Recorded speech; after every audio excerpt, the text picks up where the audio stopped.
Hey friends, welcome back to my channel. My name is Sade.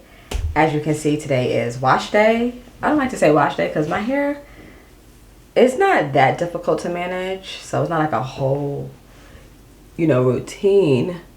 I've been trying to lay off of touching my hair for the past few days because this bald spot, which you guys have probably noticed from my other video. But last night, I don't know, I had a dream, and in my dream someone told me to wash my hair, which is strange. I seriously had other plans of what I was gonna do today. My mom is coming over. We've hung out, but she hasn't been over it's been a while. So she's gonna come over. I have this heat damage in the front of my hair. I really need to cut this. And we're going to hang out. This was not in my plans today. It was not in my plans to wash my hair, nor was it in my plans to, I guess it was just not in my plans to wash my hair today.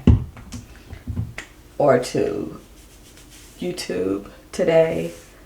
But before the start of every day, I always ask the Lord, God, what do you want me to do? And not in a religious way, because sometimes I feel like I'm stretched in so many different areas. I really just need God's wisdom on what to do and what areas I can be the most impactful. If you guys watched my last video, as I watched it over and over a few times, I don't want to say I was complaining, but I definitely was not in a very good space spiritually. And I would say emotionally. I was very overwhelmed with work, with my business. I felt very frustrated, and I don't think I said it in the last video, but I knew God had been calling me into trusting Him, really leaning into trusting Him, and I've been fighting it. So what you saw in the last video was literally me striving to get things done, and the frustration was because I was striving. How did I come to this realization? The Lord brought confirmation. So on Sunday, which I didn't film, or maybe it was Friday, I had attended a healing session. It was supposed to be a deliverance session, but it ended up being an inner healing session at my church, and I was leading the session. So after the session, to be honest, midway through, I was thinking about getting home to work. My mind was just I gotta go work. Work on what? I do not know, but I felt like I needed to get something done. So that was definitely on my mind, but nothing really else. I wasn't really feeling frustrated that particular day. I was actually in a pretty okay mood. But as I left, one of the other women who was doing a session in another room saw me, a woman from my church who I'm pretty cool with, and she saw me and she was like, is everything okay? So at that moment, I had a little headache, but I knew it was because I was tired, and I did not eat, but there was nothing else going on. So she was like, come in the room for a second. So I'm like, this is about to be a deliverance for me. It ended up being somewhat of an inner healing session, and she began to pray for me. And as she was praying, she began to prophesy to me. And when I tell you, everything she was saying was so spot on. Because she was asking me is everything okay? And honestly, at that moment, I felt fine. I didn't really feel I felt that I had already processed my frustration in therapy with my finances. And, in my mind, I was just going to keep working on what I was working on because I thought that's what the Lord said. I'm doing all I can, which is what He said, which was true. But I was also striving. And that's what she started off. She was like, you've just been doing and doing and doing. And she just kept saying it over and over, and I just began to bawl crying. And she's like, the Lord wants you to rest. The Lord wants you to trust Him. The Lord's going to take care of you. The Lord doesn't want you to worry. Doesn't want you to worry about your finances. And it was so confirming to just so many things, and the Lord, He loves you. He wants you to trust Him. He's going to take care of you. And that just went on. And, I was like, God, I'm going to just trust you. This is not easy. I don't know what you're doing, but I have to believe that you're in this, that you will, like, you will never, you're not going to leave me. And it's like intellectually, I know that. Like, I've seen God come through for me time and time again. I've seen him open doors for me time and time again. I've seen him make ways for me time and time again. And even though financially my bank account does not look the way that I want it to look at this moment, I have not lacked, right? Like, and I just think about, like, that's how the enemy messes with us. You know, he makes us believe things that are just not real. And I have been living in anxiety about my future. Nothing had happened. There was no eviction note on my door, you know. Yeah, to be honest, I do have bill collectors calling me about some bills that are past due. And that's the thing that, you know, it's bothering me because, again, like I mentioned in the other video, I stepped out on faith and trusted God with these ideas he gave me.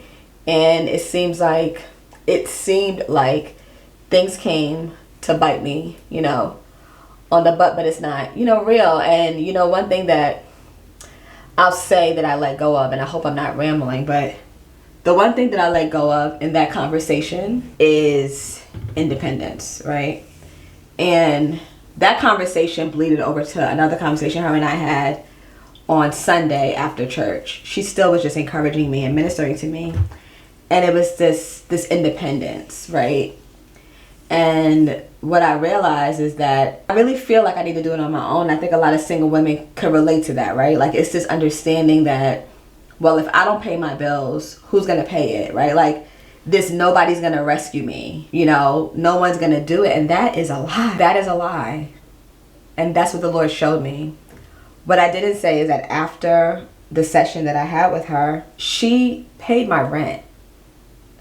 And I was bawling, crying. I was bawling, crying. And I just truly felt God's overwhelming love for me. Like, it's not that, you know, I needed God to financially bless me for me to know that he loved me, but it was more so a take care of me thing. You know, so when I thought back to, like, the lie the enemy told me, like, this lie of independence as a single woman, like, well, if I don't do it, who's gonna do it? God. I'm gonna finish up my hair. You know, my mom is coming over. Well, you don't know, but my mom is coming over in a little while. Her and I haven't had she hasn't come over to, like, hang out with me. It's been a while. We had a really hard year last year. And one thing I haven't really shared on this platform is, like, my story, my childhood, which I have shared in my book, Ready, Set, Wait. I go into it, but not that much. But when I was 4 years old, my mom left home. She abandoned me, my dad and I. She abandoned my dad and I. And that was hard for a 4-year-old. And I remember my dad and I praying every night that she would come back home. I remember the prayers. I remember saying the Psalm 23 on the edge of my dad's bed, on my knees praying. And at the end of every prayer, I would say, God, please bring my mom home. And I often think about that. You know, as a child, the Lord heard my prayers. And the enemy has literally been on my back since I was a child. I used to have dreams of him chasing me, and I would have so much nightmares. And it's interesting because the Lord speaks to me in my dreams, you know, but as a child, the enemy was literally on my back.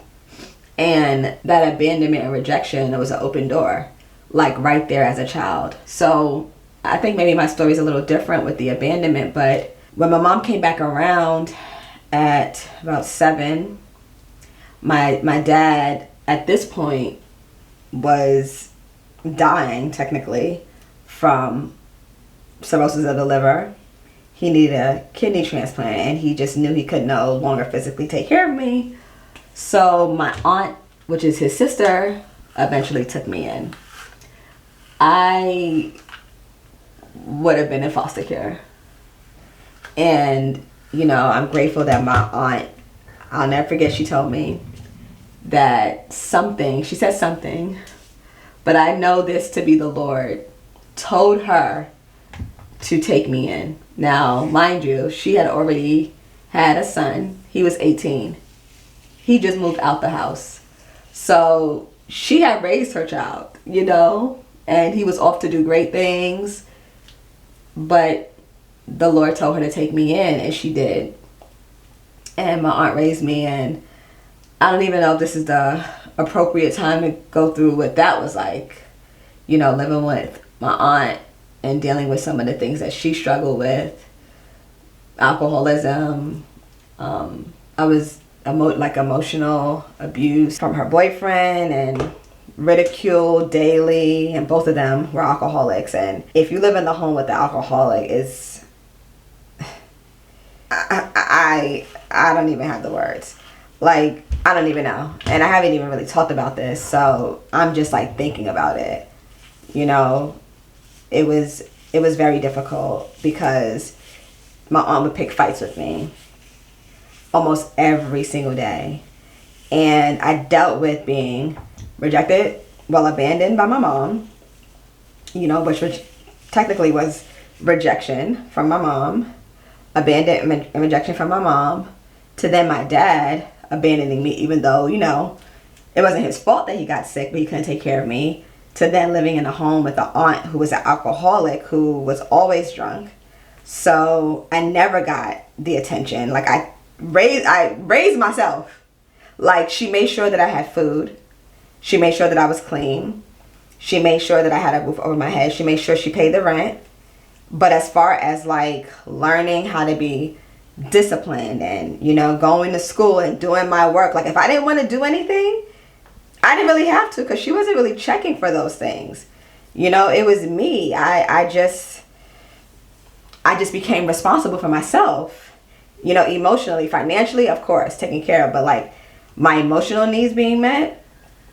And then I had the difficulty then of mom came back around, and then me and my mom had built this really great relationship because I had missed my mom so much that when she came back, it was never a thought that I was upset at her or I was like mad at her or, you know, why did you leave me? It was more so like, God, you answered my prayers. My mom is back. You know, she's back here. And we never really dealt with the fact that she left. We never really dealt with that fact that she abandoned me. We never really dealt with those things.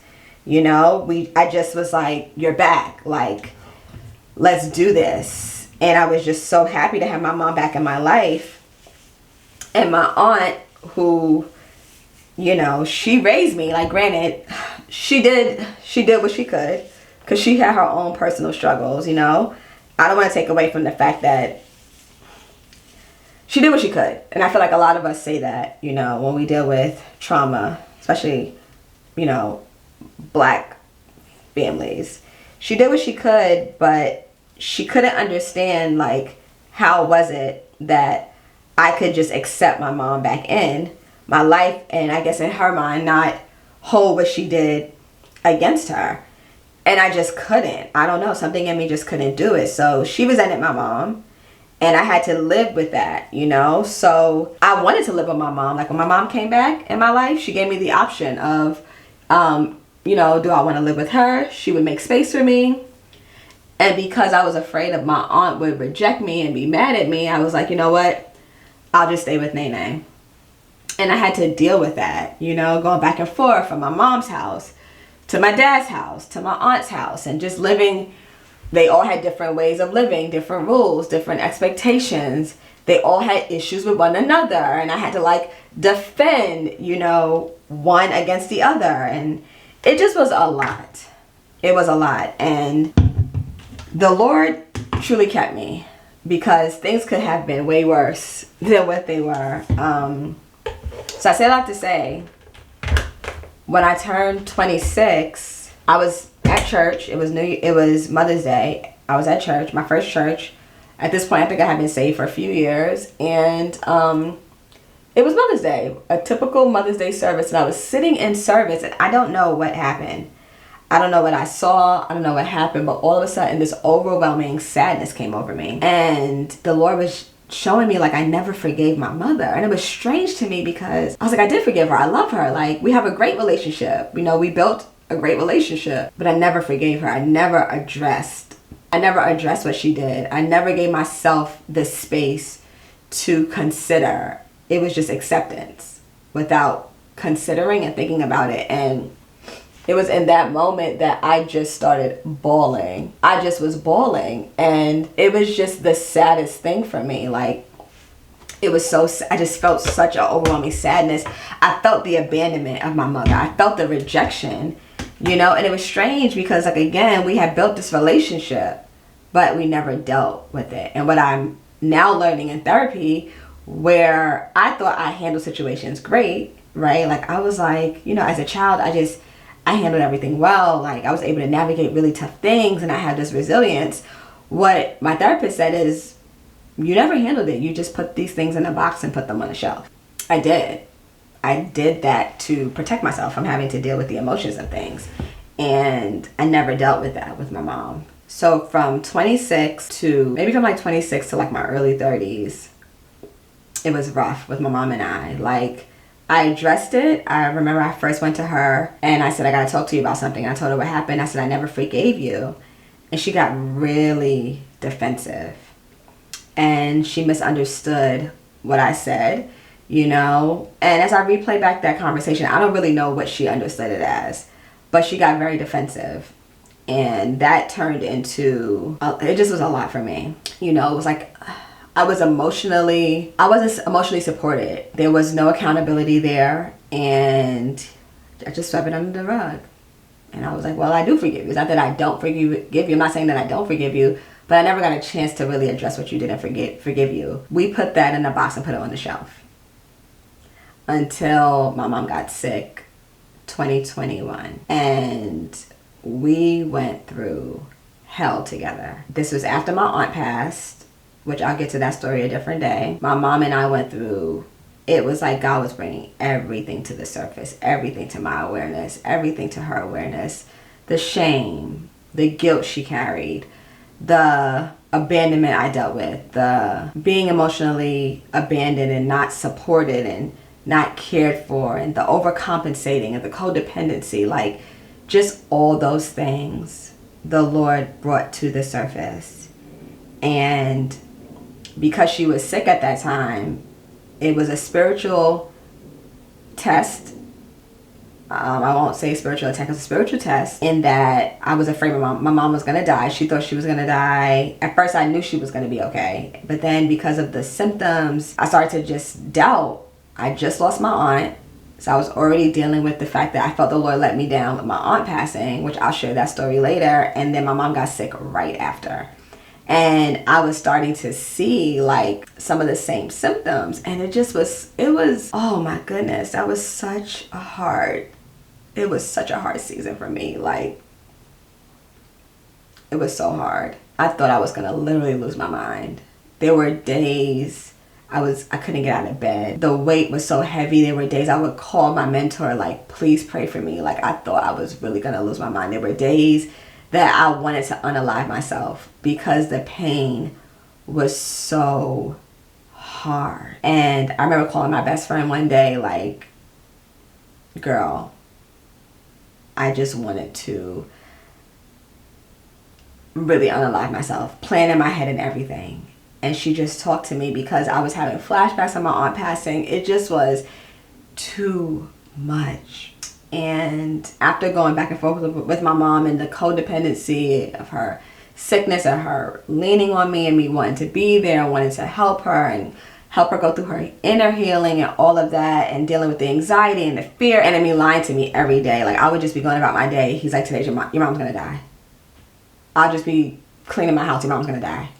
The intrusive thoughts were so overwhelming. There was one point where middle of the night I woke up, I couldn't even move. My back spasmed and I had to go to the ER. I could not walk. It was the most painful. It was so much, and there was never a point up until then that I was like, Sade, you gotta like do something about it. I just kept praying to God, crying to God, checking on my mom. Like, it was this entanglement that was happening that just was not healthy for her nor I.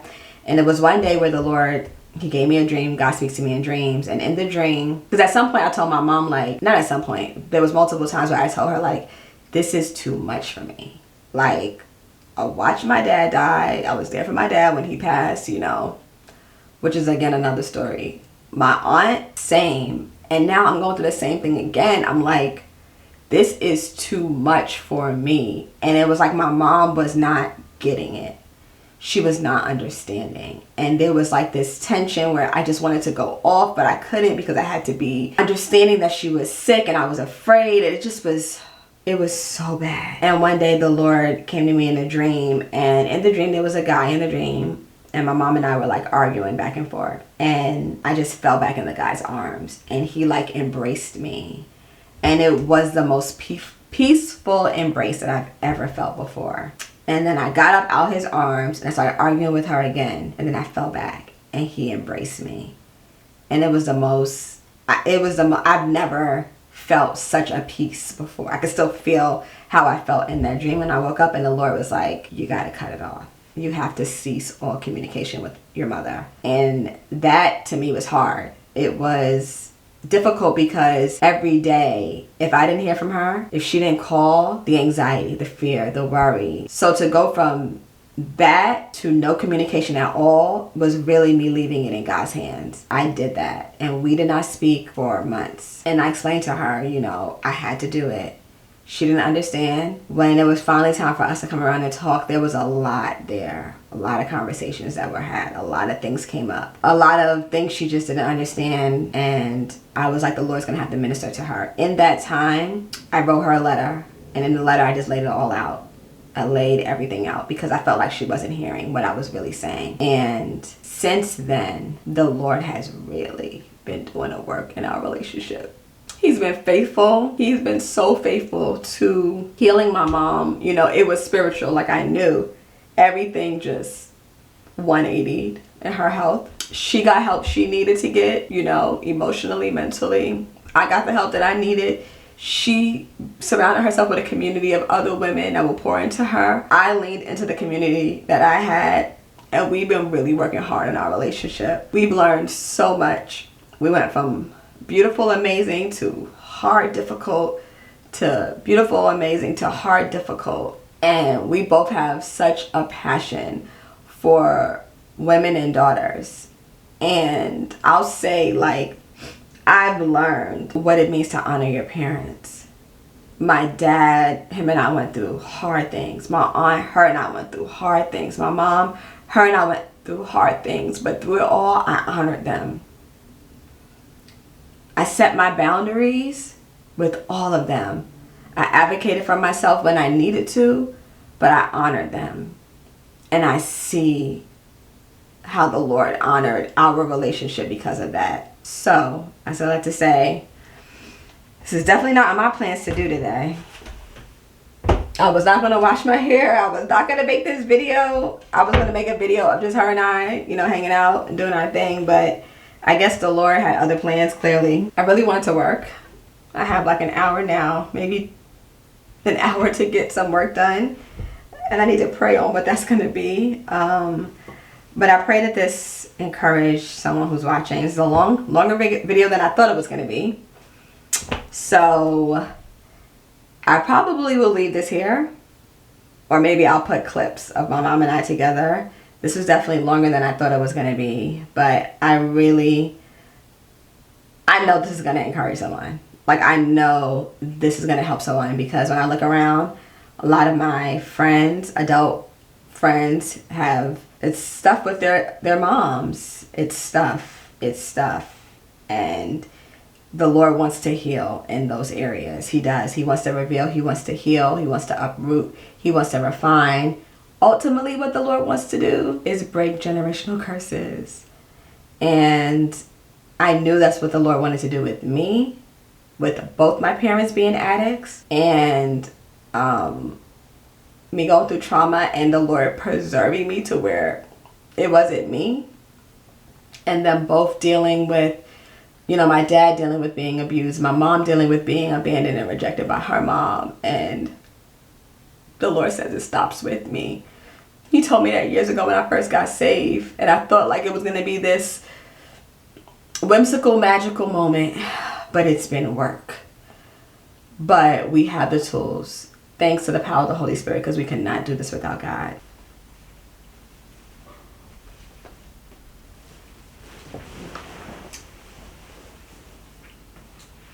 You don't see me sitting here?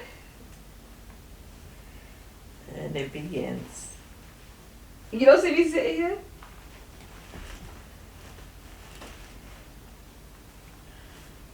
Hello? Oh, let me see this thing on your bed. See if it was worth my money. Did you lay down to see if it's worth it? What's No. this? A pair of errands I gotta give away. When you wanna go to the store? When your hair dries. Let me feel it.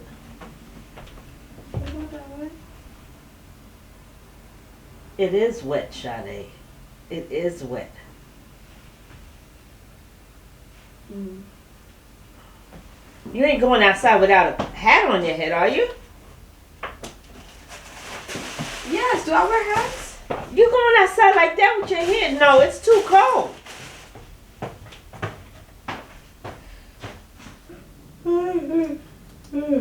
Excuse me. Excuse me. I thought you could order it. Yeah, Didn't we used to order it? we didn't get it delivered. No? Oh. Oh, we can order it and then heat it up later, right? No, when we order when we're ready to eat. You wanna eat that now? But I thought you wanted to go to the store. Oh, you saying like get it all done at once? Yeah, because I want to relax. If I go out now, I ain't going out later. Oh, man. I don't like these tea bags. I don't know why you got those. You should get those that you seal. Yeah. You're not supposed to put it all the way in. You're supposed to just rest it on the... I know. That's why I don't like them. Oh, space is always a thing. Yeah, when you have company. But when you had company, when the girls came over, you had enough space, right? I did, because it was 1, 2, 3, 4, 5. You should spend more time, then you won't have to be taking pictures. Ma, I'm with you all the time. I don't know what you're talking about. Spend more time. You just need to make that. Why don't you take that so they can hear how you talk to me? They did hear that.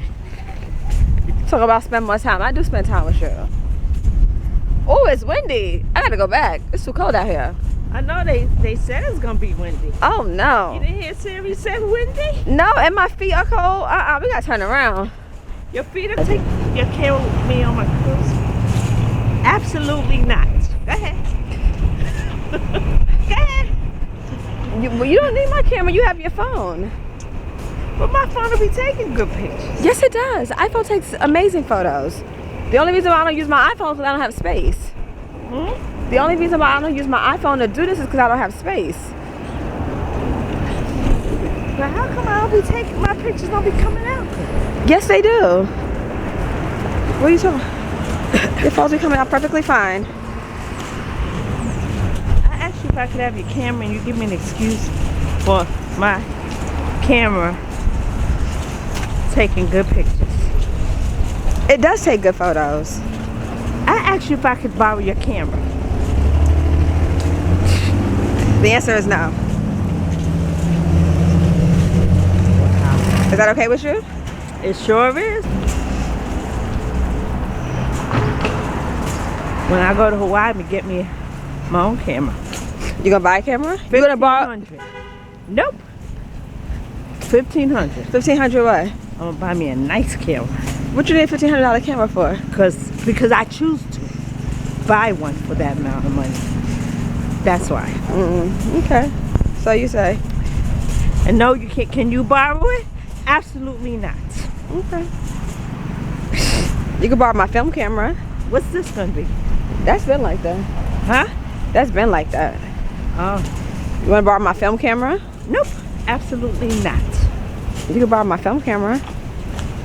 No. What's that? What's the film camera? You could get it developed. Oh. Analog. You wanna borrow that? No. Panorama? Oh, they got snow crab legs. Oh, you want snow crabs instead? Oh, he has writing today. He's writing? You want to make writers or what? No, I don't write today.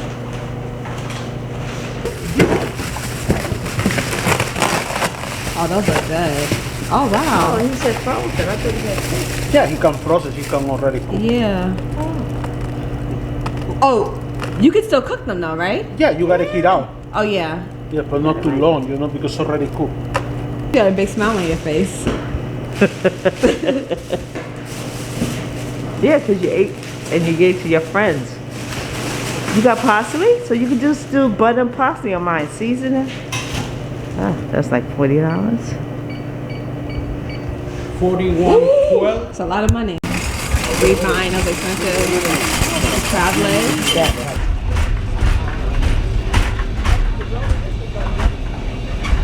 This was kind of over here. No, this was over there, and the vegetables were here. One of those vegetables. Oh, yeah, you're right. It was. Right, you're right. See that woman stuff? Yeah. And we can ride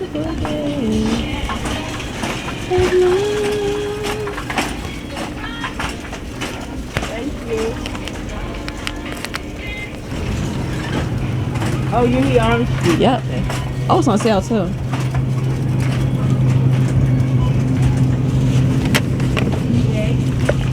Yeah.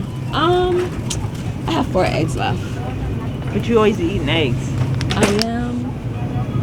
Yeah. Get a half a dozen. Yes, what I always get. All right, eggs. I think I need a little bit of mayonnaise because the mayonnaise is so expensive. All right, You what don't about? like it. Oh. Wow. This is cheaper. Okay. You found it? Thank you, Lord. I think that's it. Where's the other one? Is that it? Yep. Thank you, Lord. Oh, I didn't want to see your titties when I came out here. Wait. These.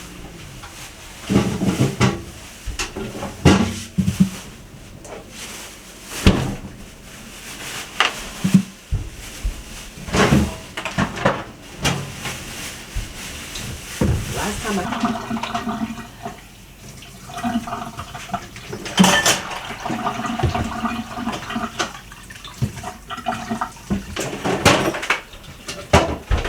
You think we need more? No, we're gonna eat what we got there. Yeah. Looking for. And be grateful. It's not about. Yeah, I'm grateful, but be hungry. I forgot how I put the garlic. I forgot I put the garlic. I think I put the garlic over after. I should have put more butter. You put them in the oven? No, I'm putting them in the pot. Oh, okay. Do you want to do it? I was just asking you a question because if you need to put them in the oven, I need to clear stuff out the oven. But yeah, I think you need a bigger knife than that. That's a little ridiculous.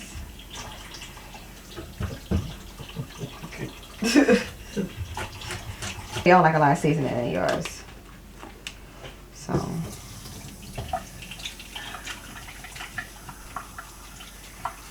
Oh, I usually, okay. Because I usually season them. That's what I usually do too. So then why are you doing it like that then? Because I already put them in the water. Oh, yeah, I usually That's what I do too.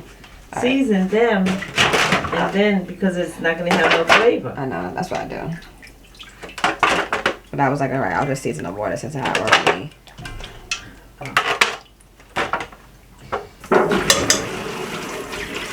Yeah, I guess we don't have to meet today. Whatever, wait until next week. Well, did you text everybody?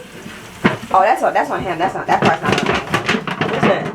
It's on him to let everybody know that he Oh. just texts me separately because he does creative. I do social media. Oh, but then.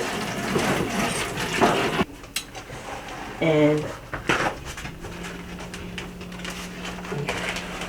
Extremely. What's this stuff, boy?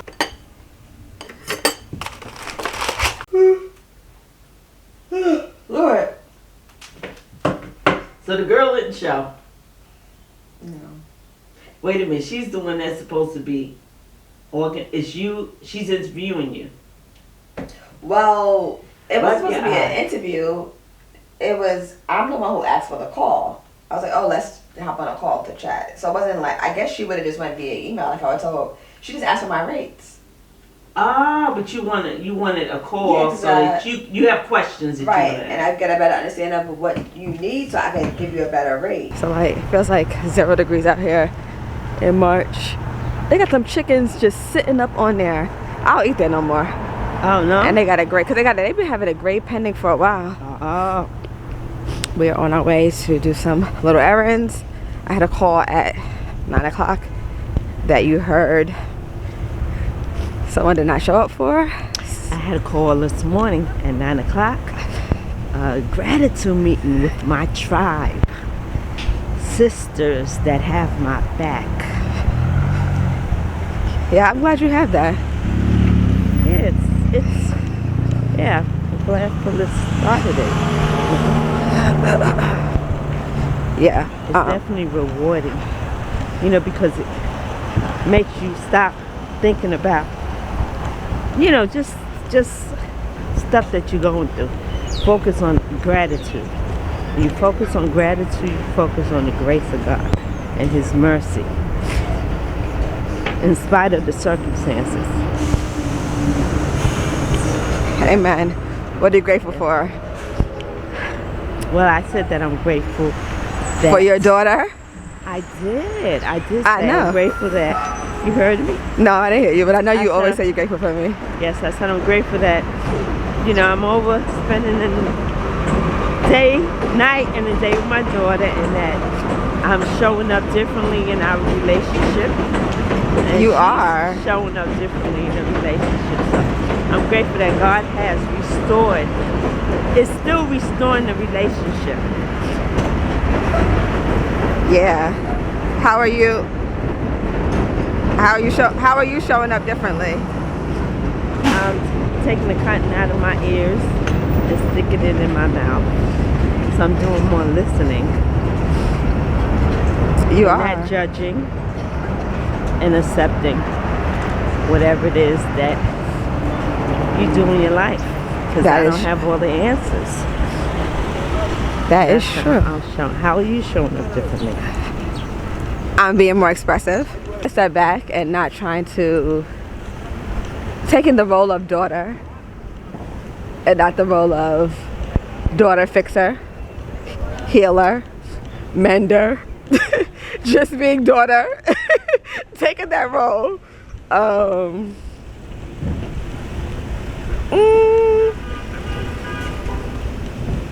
don't know. What else am I doing? I think that's it.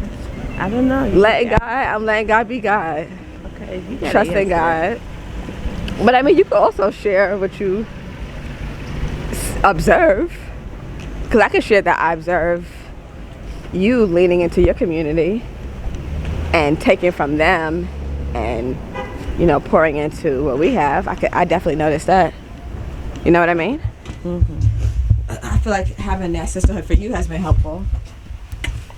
Especially Phyllis.